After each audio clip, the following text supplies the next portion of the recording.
Here.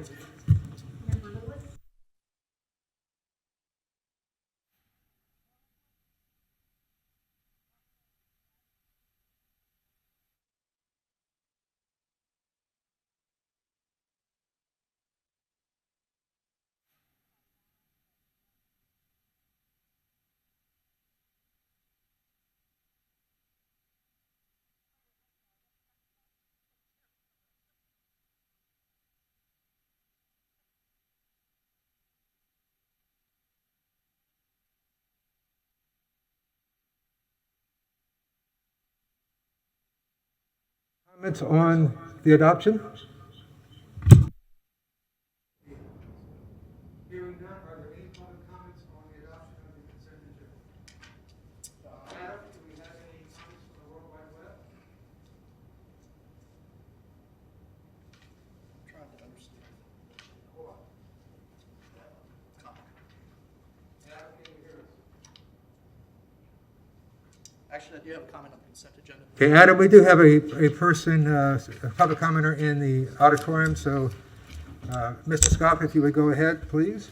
Yes, good evening, Nathan Scott. So, am I correct to understand that we're approving meeting minutes from almost 2 years ago? Yes, sir, Mr. Scott, you are correct. Okay. Is there a reason for that, or?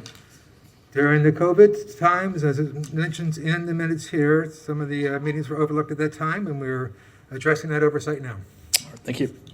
Thank you. Adam, do we have any commenters from the World Wide Web? I don't think Adam is with us. Yeah, he is. Someone's telling me they can't hear anything, so I don't know what's happening here.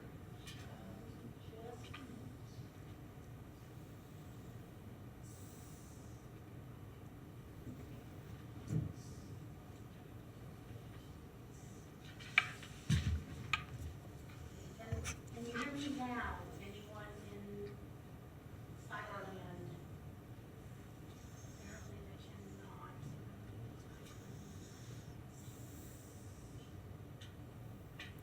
Ugh, sorry, guys.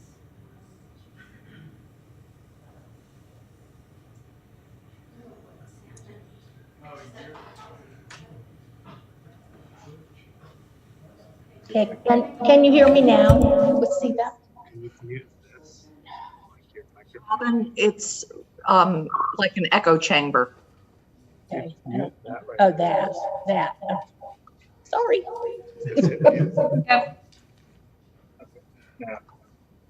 Okay, no, that's not right. I don't know. I don't know what's wrong. Ruins the IT. I'm sorry. No.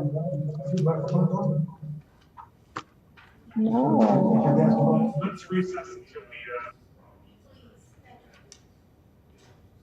We're going to temporarily dismiss this meeting to be able to address the technical issue.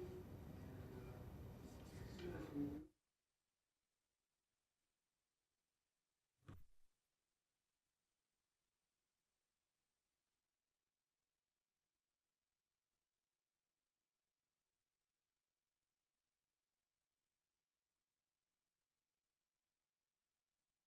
how are you?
Okay, can everyone in Cyberland hear me?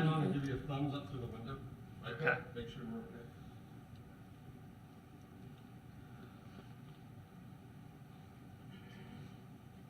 okay. Rick, can you hear me? I can't hear you. I think Jason talks to everyone. Jason said yes in the chat. Remember? Okay, I don't know, I can't, okay. It's watching me.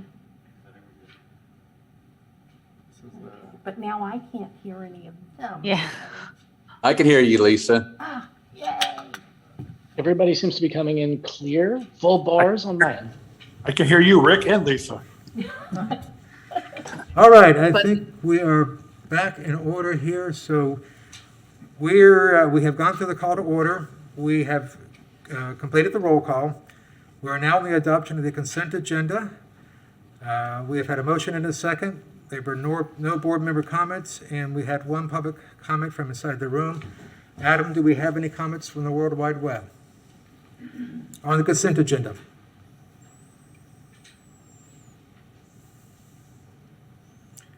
Can Adam hear us? I was on mute. I am so sorry. Mr. Chair, we have nobody on the line at this time. Thank you so much. You're welcome. All those in favor of the motion, please say aye. Aye. All opposed, nay. It passes unanimously. We have the adoption of the agenda next. If I may indulge the chair's prerogative here and request that somebody make a motion to discuss the new business first, those two items on which we need to make a decision tonight and vote.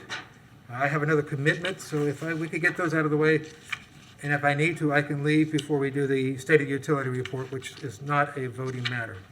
So if somebody would be willing to make the motion as amended to adopt, I would greatly appreciate it. So moved. Barry has moved, Carla has seconded. Are there any board member comments on the adoption of the agenda? Do we have any comments in the room? Yes, thank you, Mr. Chair. Nathan Scott. So briefly, not in favor of the motion. Again, I think the state of the utility is a very important item. You tend to think it's superficial, and the agenda is being moved solely to for your convenience and not the convenience of the other members of the panel and the public at large who are here to attend the meeting. Thank you, Mr. Scott. Adam, do we have any comments from the World Wide Web? Mr. Chair, at this time, we do not. Let me just read the phone number out to everybody. Give an extra second. It's Sure. 1-800-742-1099. That's 1-800-742-1099. With that, you are free to have the floor, sir. Okay. Thank you, sir. All those in favor of the motion, please, as amended, please say aye. Aye. All those opposed, say nay. It passes unanimously. Okay, citizen comment. Do we have anybody in the room who would like to speak on matters that are not on the agenda? Absolutely. Good evening, Mr. Chair, members, Nathan Scott. So as of December 1st, 2021, GRU has the highest electric rates in the state of Florida, contrary to what the chair represented at the UAB meeting the other night. It's clear, it's fact, it's unequivocal. I don't care how you want to spin reality. You have the highest residential rates and the highest commercial rates, electric rates in the state of Florida. In comparison, GRU's residential electric rates at 1,000 kWh are 35% higher than FPL's, even with the rate increase that the PSC recently approved. Additionally, fuel adjustment charge GRU is approximately 3 times higher than what PSC recently approved for FPL, notwithstanding the fact that FPL is far more heavily dependent on natural gas than GRU. 70% of its generation is gas-fired. So what we have here is a commission and UAB that has grandiose ideas, unfunded mandates, and has no compassion for the great financial harm being inflicted upon the utility and GRU customers, low-income households, hardworking Gainesville families, and local businesses who cannot afford their current bills, electric bills, that are going up at least 25% over the course of the next couple of years. And that doesn't even include your unfunded renewable energy mandate of 100% renewable energy by 2045.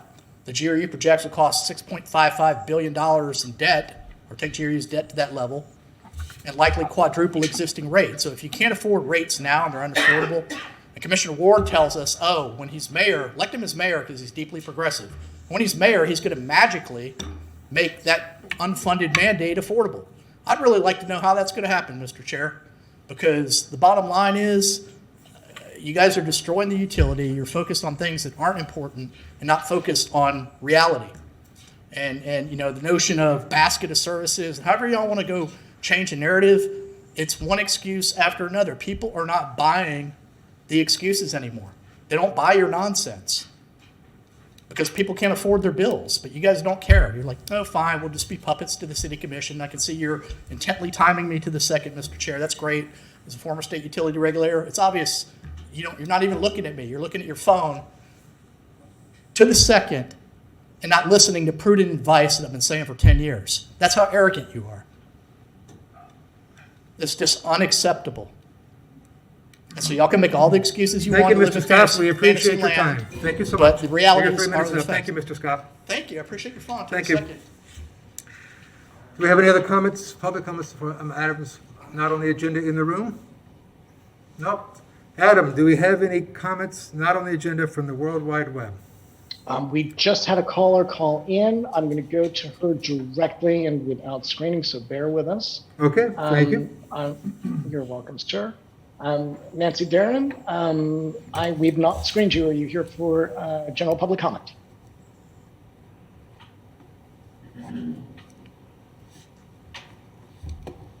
Nancy, out are there? you unmuted?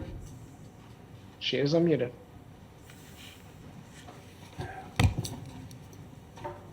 Seem to be having a little audio issue. Hold on one second. Line muted. Line unmuted. Nancy, let's try again. Are you out there? Yeah, now it said unmuted. There we go. Okay. Are you here to speak on general public comment? Yes, please. All right. You've got 3 minutes. Okay, thank you. Nancy Darren, good evening, everyone. And Mr. Cunningham, really appreciate all the work you've done for many years. I just saw this GRU 2021 year in review, and I am so excited to finally see some really good, putting out good information to show what GRU really is and is doing and how many amazing things we've accomplished and all. So I just wanted to comment. I know many of us have hoped for years to get much more of the accomplishments, the reliability, the diversity, all the benefits we enjoy from GRU, both for electric and water. So I was very glad to see this, and thank you. Thank you, Ms. Darren. Mr. Chair, there is nobody else in line at this time. The floor is yours. Thank you, Adam. I appreciate it. Next up is going to be new business under the modified agenda. Selection of progressive design build firm for the groundwater recharge wetland project. Mr. Cunningham, please take the show. Mr. Chair, members, so we are really excited tonight to be able to talk about the progression of this project. We have shared some things with you in the past of the purchasing of this property. We are now at the design phase, and I am not going to say too much because we have some people on the line that are going to give a presentation that talk about the project and talk about precisely what we're here to do tonight. The one thing I will share is tonight is really, we've gone through a competitive process to select a progressive design firm to design and construct the wetland project. So we have a ranking of that we'll share with you tonight, and that is precisely what we're asking for approval on so that we can pass that on to the City Commission. So on the line to give the presentation will be Kristen Seeley. She is a professional engineer in our office, as well as Rick Hutton, who is also a professional engineer. Kristen will be the project manager on this project as it progresses. So with that, Kristen, I'm going to turn it over to you and take it away. Thank you, Tony. Can you all see the presentation? Yes. Okay, perfect. Tony, thank you for that introduction. Good evening, everyone. So what you see here on your screen is to help paint a picture of what this groundwater recharge wetland could look like on the 75-acre project site. As a reminder, a groundwater recharge wetland is intentionally sited on sandy soils, whereas with like natural wetlands, you would find a wetland on clay soils. We site it on sandy soils and continuously hydrate the wetland plants and create a healthy wetland ecosystem that has natural processes that reduces nutrients to low levels, and then the water percolates down through the soil and replenishes the groundwater and the aquifer beneath it. And so the project site, as I mentioned, it's 75 acres. It's highlighted here in blue. It's on the west side of Parker Road, immediately north of Diamond Sports Park. It was purchased in January of 2021. So the concept of a groundwater recharge wetland has been in the works for quite some time. It's listed in the North Florida Regional Water Supply Plan.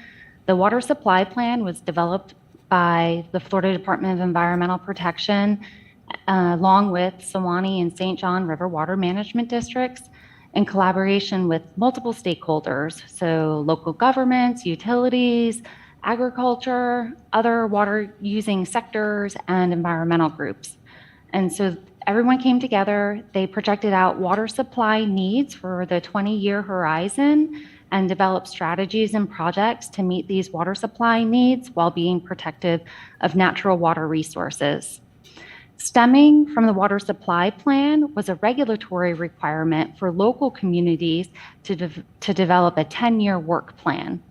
So the county and city staff came together and developed our community's work plan, where we projected water supply needs for the next 10 years and developed a strategy and identified projects to meet these water supply needs while being protective of natural resources. And so this groundwater recharge wetland was listed in that work plan. The work plan was adopted by both county and city commissions. The project's going to be built in phases. The first phase will create enough wetland area to recharge approximately 3 million gallons per day. We expect that this will meet our beneficial reuse capacity needs for the next 10 or more years. The site will have a build-out capacity of 5 million gallons per day. With this aquifer recharge, it will have a regional benefit of boosting aquifer levels and helping support flows at the Santa Fe and Itchitucknee rivers. With this regional benefit, the Florida Department of Environmental Protection and the Sewanee River Water Management District are cost-share partners. We've gone over many of these project benefits, but I'll go over them again. The recharge wetland will recharge the Floridan aquifer. It will support flows at the Santa Fe and Itchitucknee rivers. It will create wetland habitat. It will increase our beneficial reuse capacity. I'm really excited to share that Alachua County has partnered with GRU and plans to manage public access to the wetland park. So the wetland system and the wetland park will provide the community opportunities for passive recreation, wildlife viewing, photo opportunities, and environmental education. And this picture that you see here on the screen is another rendering of what it might feel like or look like when folks go and actually visit the park. So the proposed schedule or the estimated schedule, we acquired the property in calendar year 2021, last January. As Tony mentioned, we are in the process of selecting a design build team. We expect to move into design and permitting of the project later this calendar year and start construction next calendar year in 2023, be complete with construction by 2025, and start commissioning and establishing the wetland plants in 2025 and 2026. As far as fiscal impact, the property acquisition was approximately $2 million, and we received 50% cost share from Florida Department of Environmental Protection and Suwannee River Water Management District. Moving forward, the project is estimated to cost between $8 to $10 million. This includes design, permitting, construction, and wetland startup. DEP and Suwannee River Water Management District, they have allocated 50% cost share for the design and permitting of the project, and we expect that they'll contribute cost share dollars for construction and wetland startup as well. Further, a GRU will apply for additional funding opportunities and sources as those come up as well. And so we're at the point of the project of selecting a design build firm. As Tony mentioned, design build has the designer and the contractor together working as a team alongside GRU to progress the project from conceptual to design to construction. And we chose design build because it really allows room and helps facilitate collaboration, innovation, and creativity while maintaining budget. So it'll add a lot of value to this project. We evaluated the submittals in 2 phases. The first phase was a written statement of qualifications. We received 4 statements, and we had a public meeting where the evaluation committee evaluated those statement of qualifications and shortlisted the teams down to 3. And then phase 2 included presentations and oral interviews with the shortlisted teams.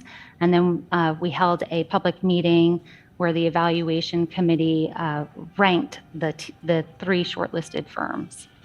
And so, in accordance with the Consultants Competitive Negotiations Act and the City of Gainesville GRU procurement policies, the firms are ranked in the following order. The first was Wharton Smith, who teamed with the design engineer Jones Edmonds. Second was Jacobs Project Management Company. They're an integrated firm. They have the designer and construction manager under one umbrella. And the third was Phillips and Jordan, who teamed with Environmental Consulting Technologies, or ECT, another local design firm. And so our recommendation to City Commission is to first approve the ranking of the design build firms for the progressive design build for the groundwater recharge wetland. Second, authorize the general manager or his designee to initiate contract negotiations with the design build firms in order of rank in accordance with the CCNA. And third, authorize the general manager or his designee upon successful negotiations to execute a contract subject to approval of the city attorney as to form and legality for the total project cost not to exceed $10 million in accordance with the annually approved budget. And with that, that concludes the presentation, and so I'll open it up to questions. Thank you so much, Kristen. Do we have any board member questions? Barry, please go ahead. Thank you. Just a couple of questions. It looks like a great project. I'm very excited to see it moving forward.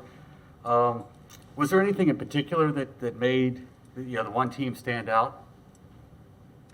Yeah, I think the overall consensus, well, I'll say all three firms were qualified, so we were really fortunate to have 3 very qualified teams.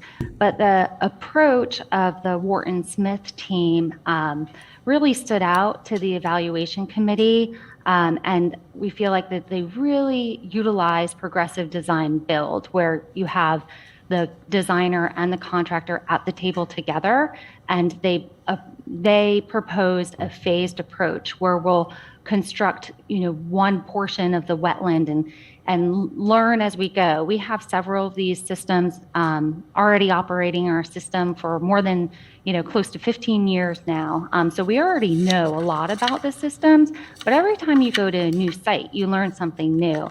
And so their phased approach was really appealing to the evaluation committee. Okay, great. And then the other question, you talk about a $10 million cost. Is that not including matching funds? Is that net of matching funds, or is that actual total cost of the project? It includes matching funds. So we expect to be reimbursed for 50% of that $10 million. Okay, so the 10 million is the actual cost? Yes. Okay. So what happens if we don't get the matching funds? I mean, does that change the financials of the project enough that it wouldn't be worth going forward? Yes, and I'll let Tony or Rick chime in too, but the funding, the construction to move forward is really contingent upon this state funding at this point.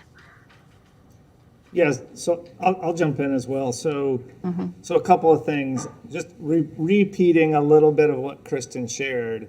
Man, this project is amazing. So for multiple reasons. One is it not only provides us the ability to recharge our treated wastewater, our reclaimed water that we make at our Knappahall plant. It allows us to recharge that, gives us capacity to recharge. It actually helps with our overall water supply because we're recharging the Florida aquifer, which is where we're pulling our water from. So we offset impacts that we have of drawing water out, which then positively impact the local environment as well as all the way to the spring system west of us.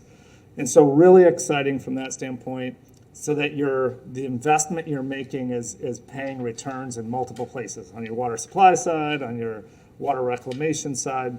And then in addition to that, the added benefit is this relationship with the Swanee River Water Management District that have paid 50% of the land acquisition cost, 50% of the design cost, and they haven't just officially voted on it yet, but have intended to move forward with 50% of the construction costs. And so really exciting. If they don't approve the match on the construction costs, we're going to have to step back and reevaluate the timing of the project. So part of the funding and all of that helped us to accelerate the timing of the project. We may have to slow that down if that was something they don't approve. Okay, thank you. To answer your question, yep. Thank you. Teresa, I believe you're up next. Yes, I was wondering how it would impact Knappahall, the reclamation center there around the school, and then also how it would impact the new Terwilliger school site. So how would that all work in? Kristen, do you want to take that or you want me to jump in there?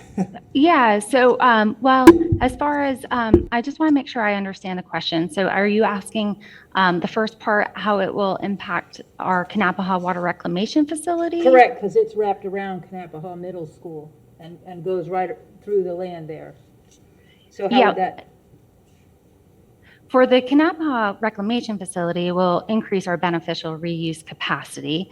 And then for the Knappahall Middle School, we do have those recharge wetland sites there where we have adequate supply to continue to hydrate those wetlands and keep them healthy and thriving and looking beautiful. And then as far as the new elementary school site, we had a thorough geotechnical investigation done on the property, and there was, I'll be transparent and frank that there was some concern about, like geotech impacts or impacts to, our neighbors, and the geotech engineer, stated that he does not expect any offsite impacts from the groundwater recharge wetland. That really it's us loading the water onto that particular site.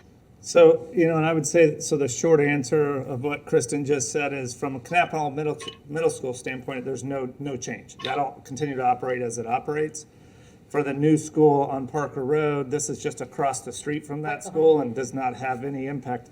All the delivery of the water is in pipes underground, and so there's no kind of outward impact or to that school side at all. Right, because we also have the Diamond Sports Complex all around there as well. Correct. So it's north of there, but it'll be wetlands that recharge into the groundwater. Questions? Jason, I know you're out there in the World Wide Web, and I should give you a chance to jump in. Do you have any questions? Not right now, thank you. Thank you. Okay, let's open this up for public comment before we have a motion to vote, if that's okay, and that way people can comment, and then we'll put it up for vote. Do you have any public comments? Mr. Scott, would you like to speak? Wait, before you start my time, I'd like them to put up this chart on the overhead, please. The map. Staff is, oh, you go ahead and put it right there, on there. There you go. Good evening, Nathan Scott. So I have 3 questions. First and foremost, what is a progressive design firm? Is that just a buzzword? Does it really have some meaning? Secondly, with respect to the questions that were raised by one member, the distance from the Kanapa water reclaim facility to the project site appears, based on the scale of the map, to be over 3 miles. No? Well, it looks Which site are you talking about? from here to the project site. Right, but wrapped around the middle school is actual wetlands from the Kanapa Center. I get it, but what I'm saying is, how are they getting the reclaimed water from here over here? And then the third question, and what's the cost of that, or is that embedded within the cost to get the water 3 miles away? And then what is this wetland going to do to the resulting neighborhoods and the recreational facility here and the school in terms of wetlands usually breed mosquitoes and such like that? What's going to be done for mosquito control to, in proximity to, existing recreational facilities? So I think those are 3 valid questions, and I'm sure Member Wheeler is more interested in counting the remaining seconds I have on my time than listening to what I have to say. But that's the arrogance and that's the disrespect that GRU customers, well-informed GRU customers, are given by our UAB, the majority of which isn't competent to be asking any questions to begin with. Thank you, Mr. Scott. Mr. Cunningham, would you care to address any of those at your discretion? Kristen, do you want to take a shot and then I can fill in? Yeah, that sounds great. Thanks. So as far as progressive design build, so traditionally, the way that we progressed and the industry, water, wastewater, has progressed capital projects is having a design engineer design the project to 100% completion, and then they would put those designs out for bid, and then a contractor would bid on the 100% design developed by the design engineer. And so with the design build firm, you have a designer and a builder working together to develop those designs. And so with progressive design build, essentially you have the designer and the contractor working together as one team, progressing the project forward from conceptual design into detailed design, and then into construction. And one really good thing, or there's many good things about design build, but with having the contractor at the table, you can continuously check in on your budget to make sure that you're not designing above budget. And then you can also, it really does help as far as like facilitating that collaboration. And we're excited about getting our stakeholders involved, including county parks, including the regulators, including Audubon is very interested in the project, and then our neighbors. It's really important to have their input and to hear their concerns and to address those concerns. And so, that the question was asked about, well, what about impacts to neighbors? And they're aware of the project, and with it being a park, there's been some concerns about, oh, well, what about safety? And so we fully intend to have workshops with our neighbors and the public on the design of the project, and progressive design build again really facilitates that. And then as far as the proximity to our infrastructure, we had a few criteria as far as site selection. I mentioned we needed to site the the project on sandy soil, so it needed to be on the western part of our service territory. We needed acreage large enough to handle that recharge capacity. So we were looking for a 75 to 100 acre site. And then we wanted to have it near our existing reclaimed water infrastructure. So the figure that was shown, and let me share my screen because I think that will help with the visual.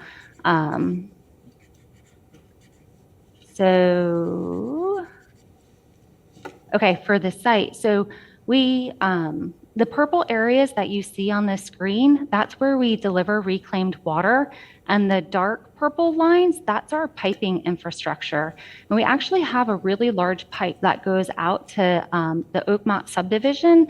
It's a 20-inch pipe. And so it's that 20-inch pipe is extended across the street from the project site. It was actually quite ideal as far as the location of the 75 acres. And the other thing is that it was available on the market last year. And so it was, finding a site that meets all of those criteria in Western Alachua County was difficult. So the fact that it was available, we were really fortunate. Thank you, Kristen. Mr. Cunningham, you have anything further? So Kristen may expound. The last question was about mosquitoes, and I know we had a consultant during the due diligence phase that discussed as you build a wetland facility like this, you're going to attract other animals that are going to then kind of manage the mosquito population. And so, Kristen, I don't know if you want to share a little more detail than that. I know you guys got into a lot more detail, but there's ways to look at the how all the different creatures are going to accommodate that, and mosquitoes would be controlled on those wetlands, and that is also proven out by our other wetlands that we also own and operate. That's right. And so with healthy wetland ecosystems that are continuously hydrated, they have this ecosystem, and they have mosquito eating larvae and fish that keep mosquitoes down to a minimum. So we don't expect mosquitoes to be an issue at this wetland facility. There's other recharge wetland facilities in other residential areas, and mosquitoes aren't an issue at those parks and wetlands either. Thank you. I see several more lights. I believe, Carla, you're up next. Please. I couldn't get my light to come on, but I guess it's working Okay. over there. I was just gonna say, the minnows that they have in most of the wetlands here are called gambusia minnows, and that's one of the things that we have in the education at Kanapaha and talking about different things is our natural minnows that we do have in Florida for mosquito control. Thank you. Thank you. Carla? Oh, I no. was gonna agree with Tony. We've been in several of our wetland spots, and there's not a mosquito problem no more than in my backyard. So. Right. Don, did you have your light? That was Teresa's? Okay. I wonder about that. Okay. I still see 8 and 10 lit up. So, Fletcher, do you have a comment? Well, I do. I just want to say that I'm really glad that GRU is taking the initiative on this. I'm a real fan of Sweetwater Park. I think that's been a real blessing to the people in Gainesville. It's something we can all be proud of. It's gotten to be very popular. It's very beautiful. It's very valuable. And I think this is equally attractive in so many different ways. A utility that is constantly in the public eye for expenditures of money has a problem coming up with $5 million for something like this. But I'm really glad that the GRU has shouldered the responsibility and has been willing to take the heat and is doing something that we can all be really proud of. Okay. Barry, I think your light just came back on. And just to add what Fletcher was saying, in addition to all that stuff, it's cost effective. So this is one of our opportunities for a real win-win. Yes, Sweetwater Branch saved the city millions of dollars, so we get to do all these great things, have this great park right across from a school, and save money. So fantastic project. I would just say, as Carly did, ditto. I mean, this is going to be a signature project. You're doing good by doing well. It's going to be a win-win for everybody, and I'm very encouraged. Do we have any other further public comments in the room? Please come forward and state your name for the record. And Greetings, my name is Janice Gary. I live in Oakview neighborhood, and this project excites me so much I just sit there and get goosebumps. I'm a frequent flyer over to Wetlands Park also, and I would like to say I've never seen a mosquito, let alone gotten bit by a mosquito. And the people who are there enjoying that natural environment is just astounding. We see out-of-town people, we see local people, we see children, we see families, we see students. It's just this huge breadth of people enjoying that. And so the idea that we're going to duplicate that someplace else or create something with its own personality in another part of our city is just incredible. And I would like to so sincerely thank each person who's had a part in that. It's absolutely brilliant. And I would also like to pivot. This kind of multi-layer, creative, bright thinking about how to take care of our water sources and the fact that we as a community are taking care of our water sources in a manner that benefits both the natural environment that we depend on and the people is exactly what we need to do with energy production in Gainesville. We need to pivot away from fossil fuels and creating air that makes us sick, and we need to get away from warming a climate that is causing stronger hurricanes and storms. And this is exactly the kind of mentality and collaboration we need to move towards renewable energy. Thank you. thank you, Ms. Gary. Do we have, please come up and state your name for the record. Yes, I'm Jeffrey Shapiro, and I just want to second what Janice has to say. We spent many a wonderful day out at Sweetwater Wetlands Park in south of Main Street, and we feel that it has incredible value to our community. We see lots and lots of other people enjoying the habitat, and the fact that it costs less than water treatment, especially tertiary water treatment, but even secondary water treatment that would need to be. The rechanneling is wonderful for it to go through the prairie instead of straight down into the aquifer. There are lots of things about the park that are just great. So that's something I really count as a plus for GRU. I think they did an excellent job there.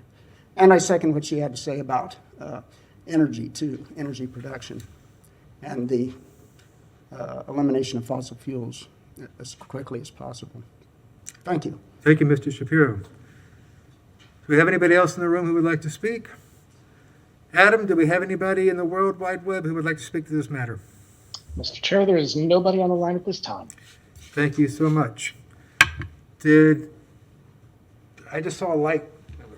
Okay. Barry, please go ahead. Well, actually, so what I was going to do is make a motion, if that's all right. at this Please. point. So I would like to make a motion to support GRU staff's recommendation on this item. Second. We have a motion and a second. Any further discussion on the motion?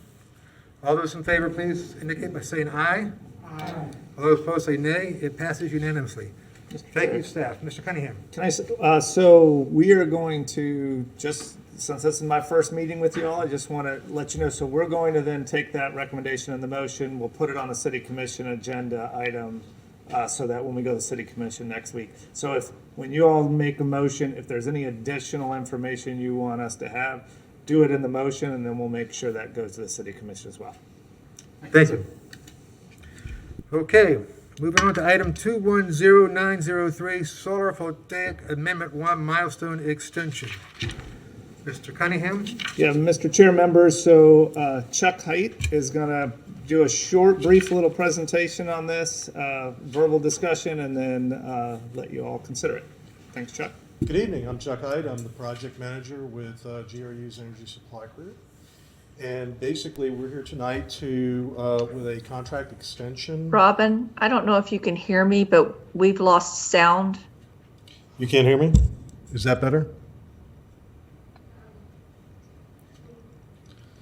Broadcast, if you're out there, those of us who are on the Zoom call have lost audio. Can Adam, the audio? can you hear us? Adam has a thumbs up, okay. So Lisa, you may be the only one who can't hear us at the moment, is that?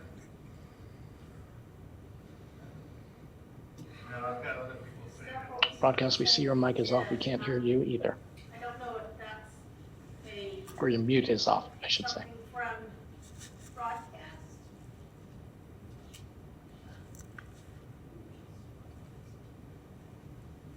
Broadcast is giving me the thumbs up, so they're saying that it's going out. Chairman, we've just heard you, but we can't hear anybody else. Okay, so wait a minute, Adam, you can hear me. Chuck, will you please say something to the microphone? Can you hear me? Adam, did you hear Chuck? I heard Chuck. Okay, good. I heard him too. Ah, very good. I think All we are right. back in business. So do you want me to start from the beginning? Okay, I'm Chuck Hyde. I'm a project engineer, project manager for the solar PPA project in our energy supply group. And what we're here for tonight is with a contract amendment for Origis Energy and their LLC, Florida Solar 6, for the PPA for solar. This contract amendment only extends the delivery date or the commercial operation date by 18 months. No other terms in the contract, no pricing, no other terms are changing in the agreement. And this is basically to allow for completion of good faith discussions between Origis and interested parties in the neighborhood, and to reset the permitting process and do the due diligence and site permitting activities that need to be conducted to get the project off and running. So if there's any concerns or questions, I'm here to address them. Member Lewis and then Member Jacobson. I don't have any concerns or questions. I just wanted to say that that was a decent response in extending that time. I know during that time in the neighborhood, I heard a lot of concern about sites and different places that this was going. So stepping back, getting close to the community, involving all the stakeholders as we go to plan a place and look for a place to make sure that we're not infringing on any community members, or that we're preparing them for whatever it is that's going to come close. So I can appreciate you all stepping back and taking some more time and not really rushing into this project. I heard a lot of people in the community asking for you to do that. So. Thank you, Member Lewis. Member Jacobson. So what was, I know it's in here somewhere, the original completion date? The original completion date by contract was December 31st, 2022, and we're basically pushing it out till 6/31/2024. Okay, thank you. And then the other thing I just wanted to say, as someone in the industry, I'm honestly a little surprised that they're willing to do that, because module prices, solar panel prices have gone up. Tax credits by then could well be declining, so I'm pleased that they're willing to do just that amendment and nothing else. Right. I think they've been very committed to the project and very committed to us, and seeing to it that we both have a successful project. Okay, great. Thank you.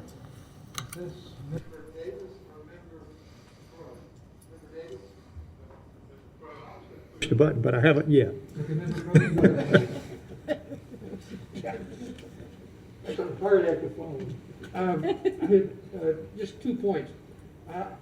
Just sort of an FYI thing, I'd kind of like to know what Origis is actually doing. I mean, are they, having public meetings or going door to door or something? I don't know if we have any Origis people here with us in the auditorium. I don't know, but just kind of wondering what actually is going on a day-to-day basis. We're not party to that discussion, Mr. Chair, but my understanding is that they are in discussions with representatives of the local community and affected persons. So that work needs to continue. Again, we're not a party to those discussions, though. My second point was this. Of course, before the meeting, we were obviously sent out documents to read. And I tried reading through the amended contract that we received, I found it very difficult to figure out what the meat of the change was. So if you're doing this again, like say for city commissioners or something, I'd like to recommend that you point the reader to a certain paragraph or certain page or something like that, or have certain font that distinguishes the part that distinguishes the new part from the old existing part.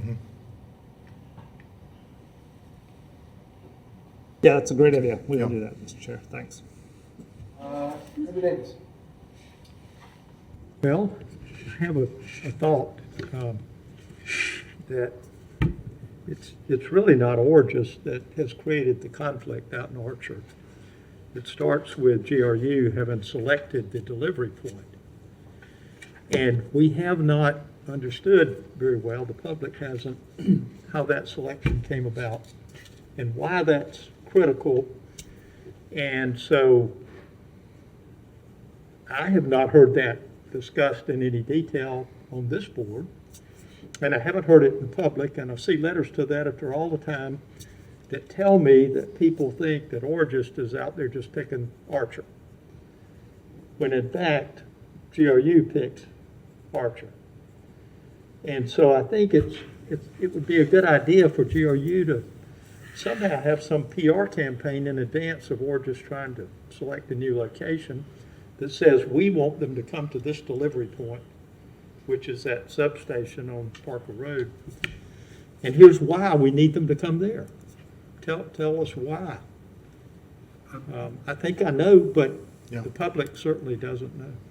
Mr. Davis, if I may, and I'll let the staff speak in for it, but early on in these discussions, when the contract was put out for whomever would end up getting it, there are criteria. It has to be a site of so many acres, and it has to be within such a distance from a substation. It has to fit within, and those were all the criteria, and then Orgis had, or whoever the contractor was, would have to work within those criteria to find a site. And that, when you start adding those up, your choices get limited rather quickly. So I agree, we need to get that story out there, but that's the long and short of it. The GRU was involved in saying, this is what we need, but then we left it to the contractor to choose the best choice for those criteria. Tony, do you want to? No, that's correct, Mr. Chair. But here's my point. The public does not understand why. Why did GRU pick that substation?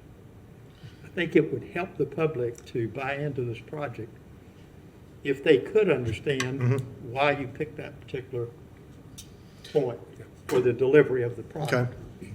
We can look into that, yes. Now, I think there's some lights that are still on. Are any of you, Teresa, or is your, okay.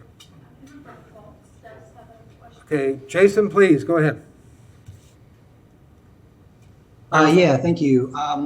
So I was just, and I think this is maybe following on to what Don and Carla was saying, but to me, the only kind of disturbing thing was that we seem to be saying that, nothing is changing except for the timeline. Well, I think that GRU taking such a hands-off approach to the siting is kind of what got us in the mess in the first place. And so that is something that I would very much like to see change in this next iteration. Orgis is not based in this community. They do not have connections in this community. I would very much like to see GRU folks and other community people that support this project, including folks on the UAB, being really proactive and part of the process of selecting a site and getting buy-in from neighbors and that sort of thing, rather than relying on this outside entity to do that. So that is the one part of this project, in addition to the timeline, that I would hope we would really change. Thank you. Thank you, Member Fultz. Member Lewis, I think your light came back on? It did. Okay. And I just a little bit behind Jason. The Orgis company, you said that they were engaging with stakeholders and community members. Correct. Is there an opportunity, or do they plan on presenting to this particular board? Or do you know how they're doing that particular engagement at all? Not at this point. Yeah. When they do a hard reset, there'll be a program for how they do such. And then when they're doing this engagement, are we at the table at all, even if they're taking the lead on it? Are we there saying, you know, this is our community, we kind of know our community, and we want to follow this process? I understand what Wes says. When you start putting in a lot of criteria, you narrow down a few places, and almost any of those places us going to say, yeah, we don't want it. And I can tell you that a lot of places are going to say, we don't want it. So any one of those places could be like Archer saying, yeah, we don't want that.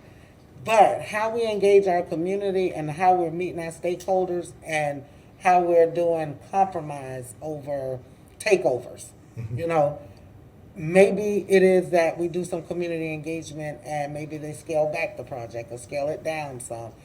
But my point is, in any community, you're going to have to engage directly. By them, I agree with Jason, not being from here, not understanding the tensions that already exist with our company, for us to just say, you know what, it's them and they got to find the site and we're just going to let them come through, you know, may not be the best thing even in the engagement process. You know what I'm saying? It's like if you're in a family, they don't know us.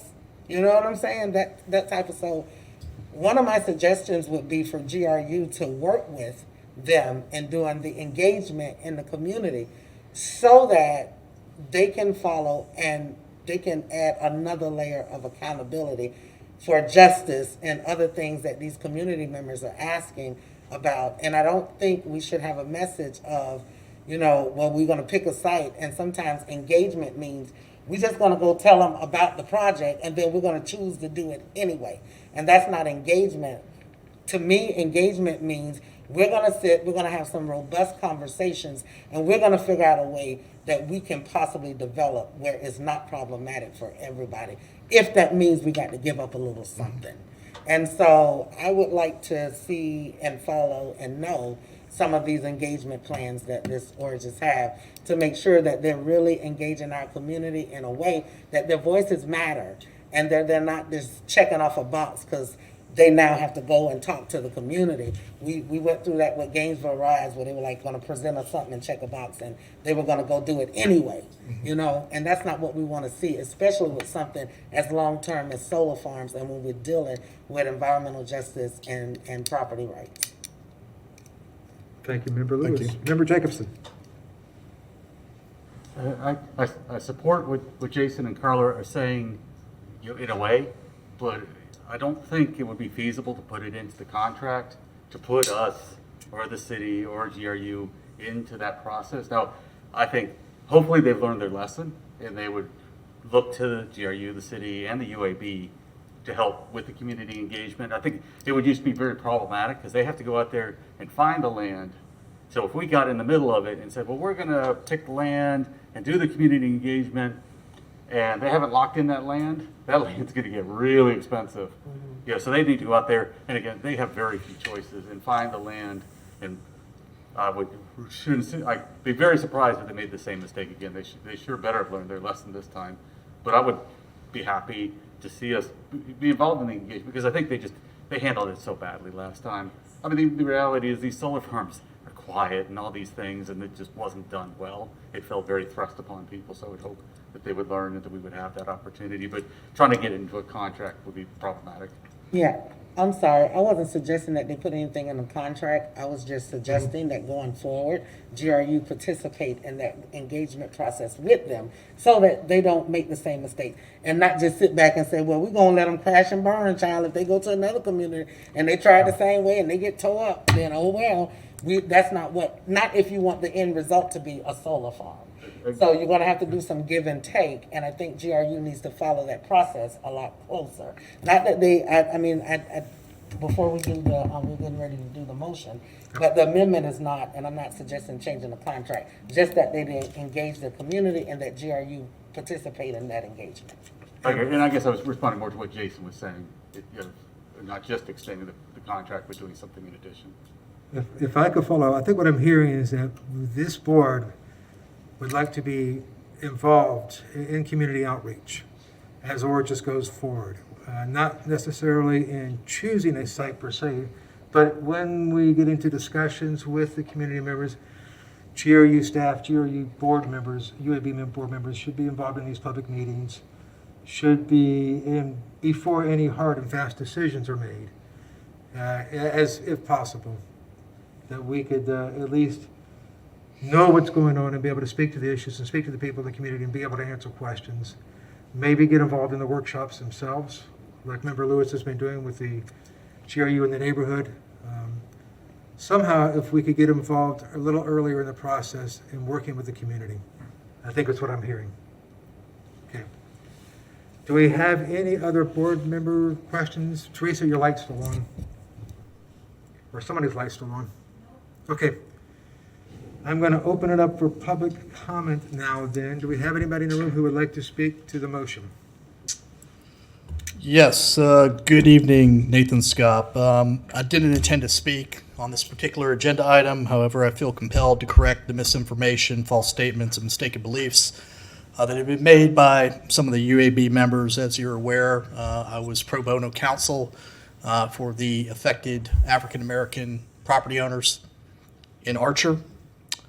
And first and more, I want to state for the record that first and foremost, Archer is not your community.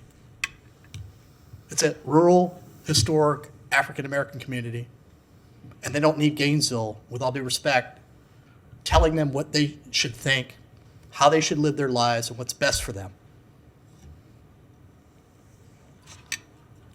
The other point that was made was that, well, you need to communicate like this is going to really change their minds, but somehow you're going to communicate to your supporters why this has to interconnect at the Parker Road substation. Well, I'll tell you why. Because GRU has a transmission constraint. It has a single point failure, allegedly, by GRU's own words, that would take down the West Circuit. If you had a single point failure in the West Circuit, they'd have trouble wheeling power around the east. So that's a capital expenditure that seems to be a reliability issue that PSC has jurisdiction over. Never reported that to the City Commission, the UAB, the Public Service Commission, or FERC. It's apparently $25 million to upgrade the transmission. That seems to be a worthwhile capital investment. I think you should be doing that before you put forth a unfunded renewable energy mandate, because you can't achieve your goal if you're transmission constrained.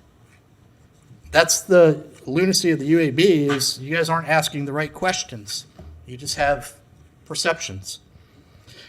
Give and take was mentioned. Yes, there does need to be give and take. There needs to be give and take from the city, give and take from GRU, give and take from Regis, and give and take from the property owner. We can find a win-win solution to this. And again, I'm not going to get too much into the discussions, but I will represent that after the denial, and only after the denial, that Regis, in my mind, on behalf of my clients, has acted in good faith and continues to act in good faith. But it requires give and take and compromise. We've always sought a win-win solution, and we're committed to finding a win-win solution so that everyone gets what they want. The city gets its little project, GRU gets its project, my clients get what they want,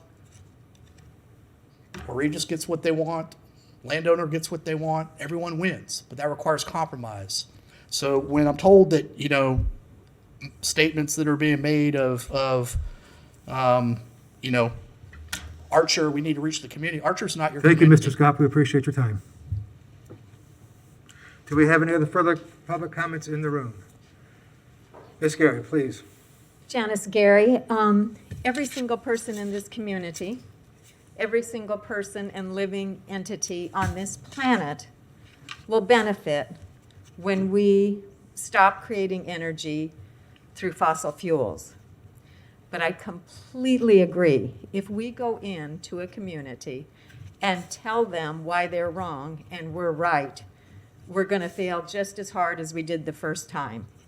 What we need here is not a technical expert. What we need here is a communication expert. What we need here is a mediation expert.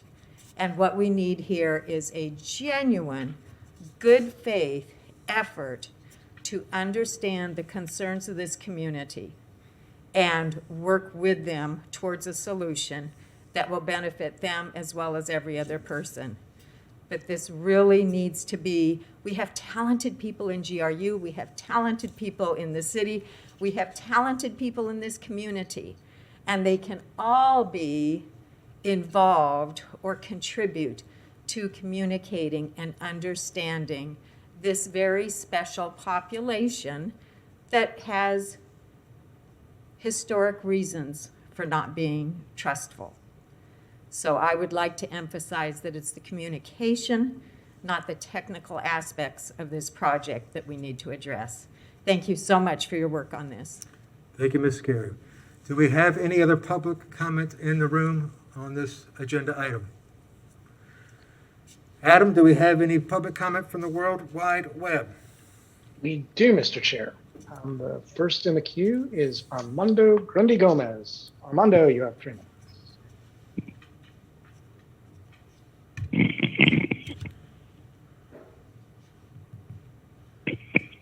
Armando, you out there? Yes, we can hear you.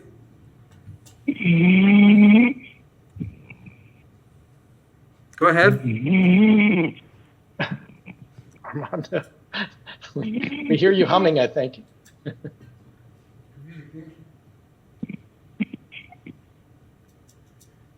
He's been on hold for quite some time.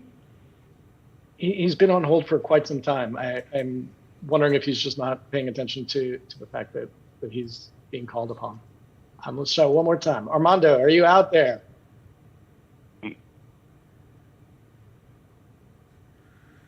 Should we move on and then give him a chance to call back or get back in? You can give us another couple of, Sure. go about your business. And if there's no motion on the table, then I would say we'll reach out to him in some other form or fashion, come back to me in 2 or 3 minutes. Well, we're getting up to the motion here. I'm going to go ahead, just to keep this moving, I'll ask for a motion and then I'll give you, Armando, another chance to speak after the motion is made and before we vote. How does that work? That sounds good. I'm actually going to hang up on him and hope that he notices that we hung up on him and calls back in. Okay. And so we do not have any other callers from outside. Is that correct? No other callers at this time. Thank you. So let's go ahead and do that. I'll accept a motion and a second on that. Do we have a motion? Oh, Barry, please, go ahead.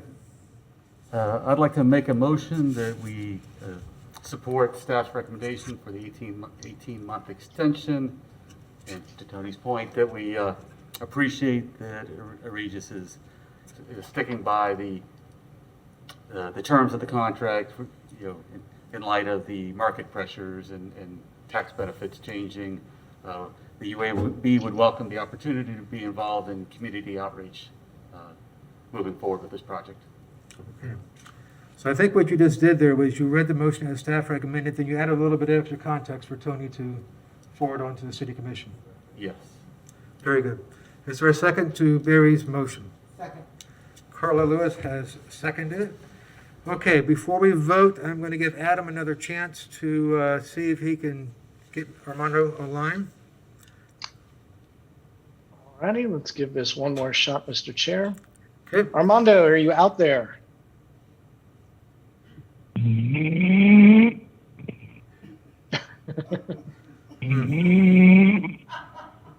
Armando, I don't know what to do with that. I think we let's keep the comments to a minimum if we may, please. I think we have some communication issues here, and I would encourage Armando to come before the city commission if he has comments that he wasn't able to tonight. And but at this point, we need to move forward and have a vote on the motion.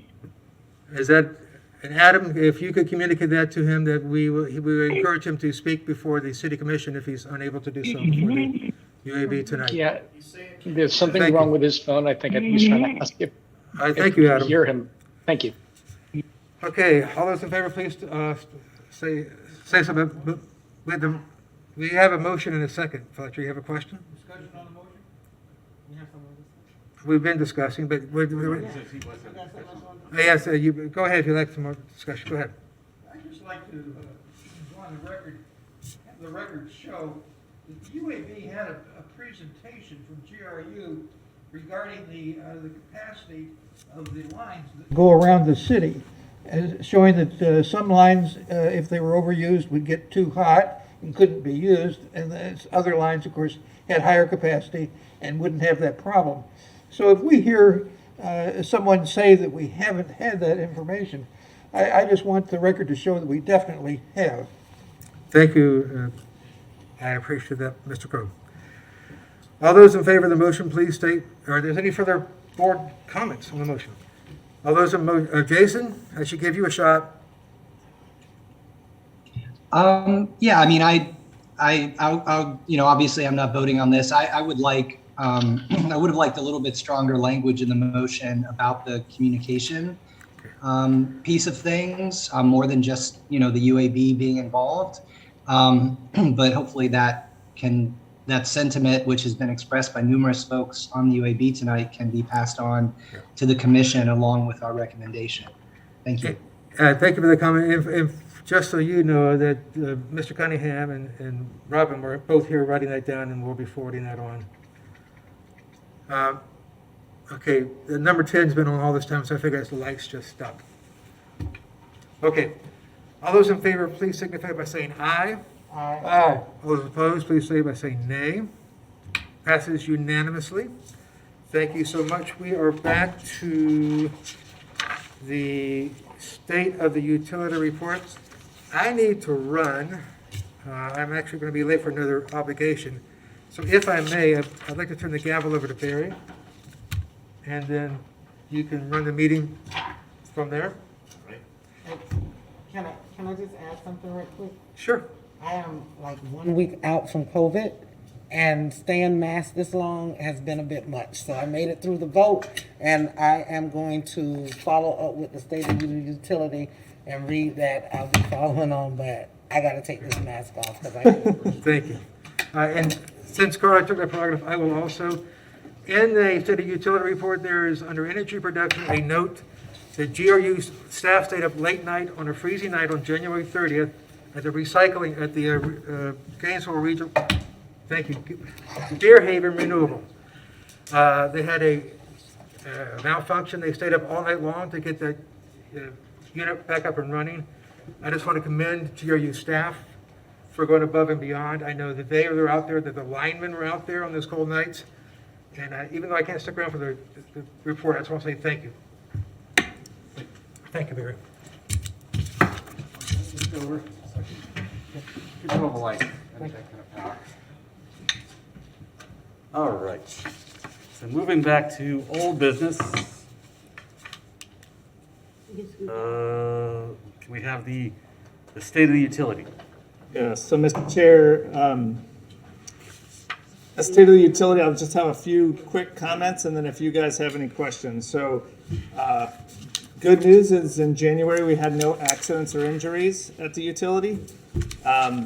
We have, from a customer service standpoint, we had high call volumes and high customers in the lobby because of the new semester. As you all know, being in Gainesville, it's all on the university schedule. So we had some delays in calls and some things in the lobby because of the high volume.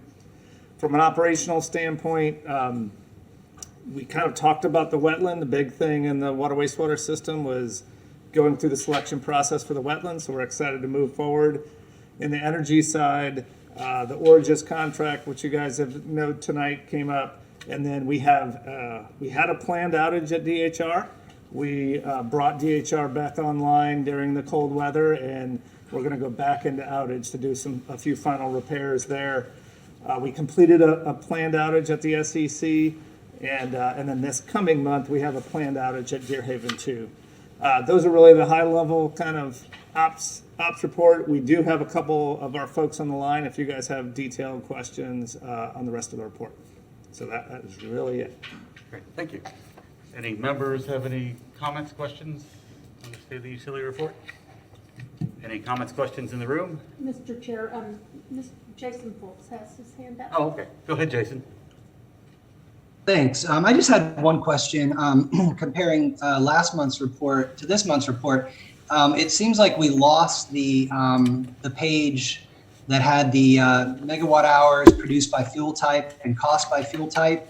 I believe last report was the first time we saw that data, and it was something that folks had really wanted to see. And then it seemed to drop off on this one. So I just wanted to make sure if I missed that or if it's going to be back to us in the future.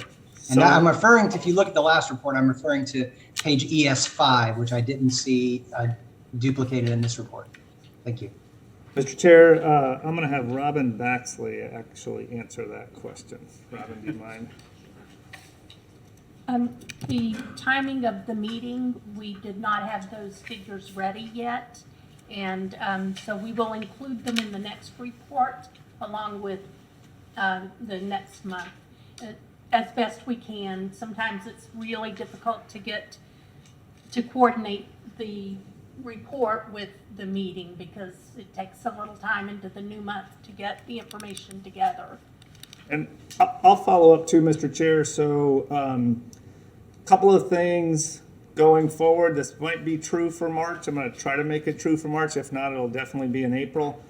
We're going to try to improve the format of the report. I think this is also an opportunity to influence what we have in that report. So we're going to bring back some suggestions of both the format and the content. And so at either the March meeting or the April meeting, I would really like feedback from the Utility Advisory Board on the information we're providing. Is it useful? Is there other information that you would like to see? And then the last piece I'll comment on what that Robin is referring to is because of the timing of meetings, we're always reporting on the month previous. If you're only 1 or 2 days into the next month, sometimes it's very difficult to get that data all kind of up and in the reports. And so I think, I have noticed, and I know when I was in water wastewater, sometimes it's like, okay, well, we don't have those reports done yet because operators are verifying something, something's going on. And so, I want to think through that timing and what that data is a little bit better so that we can report on a regular basis and do a better job at getting it in on time, and it's data that you all really want to see as an advisory board, and it's in a format that is actually helpful and useful. Okay, thank you. Anything else? So I just to add, and I appreciate what you're saying, and that's the things we've wanted, and I understand the timing. I mean, but quite honestly, if it doesn't make it till the next report, this is not. The timing exactly of fuel mixes, in my opinion, is not that critical, so I understand if the timing changes. And one thing, and we can talk about this more another time, that I've asked for is on the CO2 production.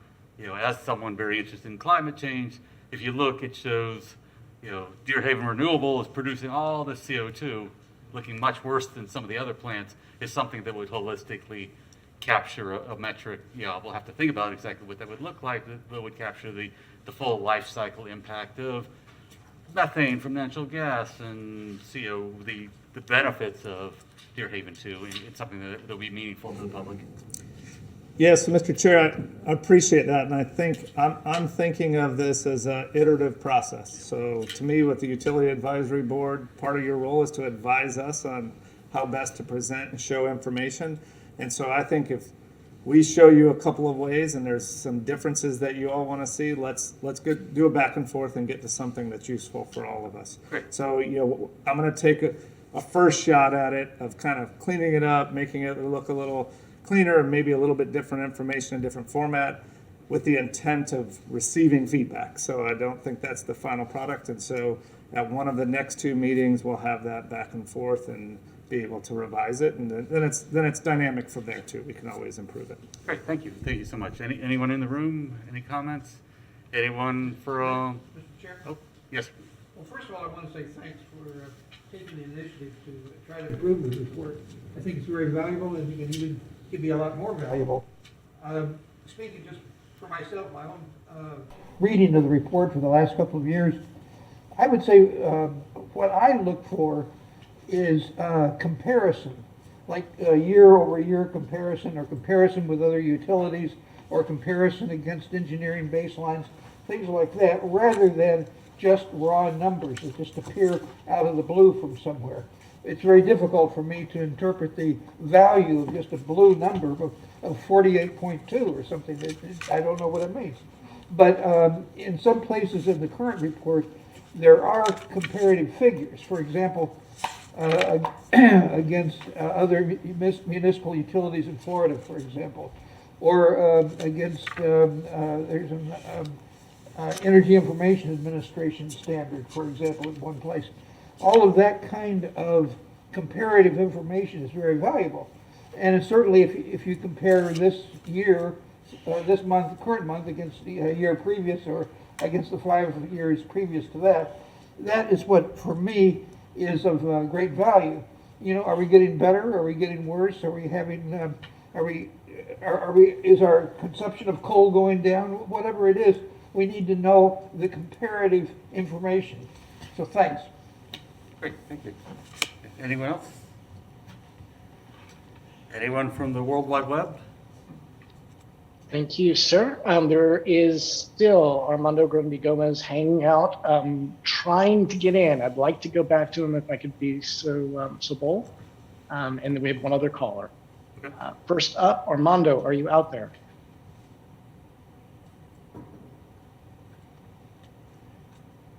I feel horrible that we're not able to get him on. I think that's on his end, not ours. Let me turn next to Nancy Darren. Ms. Darren, you've got 3 minutes. Hi, Nancy Darren. I want to echo Member Crow's comment about the value of comparisons year over year or other forms of comparison. That's a really helpful thing. Also, just impressed of how quickly GRU's employees and personnel were able to jump in and deal with this really bad cold snap.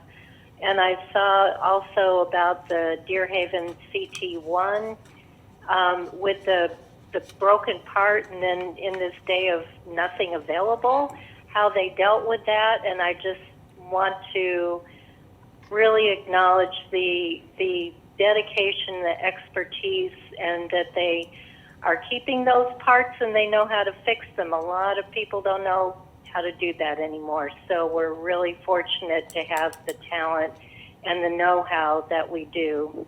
So I'll think about other things for format, but that was it. Thank you. Okay, thank you, Nancy, and we would appreciate your input. I know you think about this stuff a lot. All right, I think we're ready to move on to member comments. John? Go ahead. This is more of an announcement. I have been on the board long enough that my appointment by the county has expired. And so on the 10th of next month, they're going to appoint somebody else. I did not reapply because it's a fairly long term. I'm 70, almost 72, so you do the math and you say, maybe I shouldn't be reapplying here. We'll find somebody younger and newer and with more energy. And anyway, I'll miss all of you there. And I'd just like to say, Don, I'll miss having you on here too. Your attitude and your knowledge of finance. I hope they can find someone else because that you fill the gap that I think we myself and a lot of us have. So thank you for your time. I know it's a long 4 years. Sure. Anything else from members? Anyone here who would like to comment? Jason has to speak. Oh, I'm sorry, Jason. Go ahead. Hey, thank you. Yeah, so I had a couple things. One, I wanted to also say thank you to Don for his service on the committee. And between losing Don, losing Wendell, it feels like we're losing some real giants here recently. And I hope that we're going to get some really fantastic new applicants to fill those shoes. I also wanted to just apologize briefly.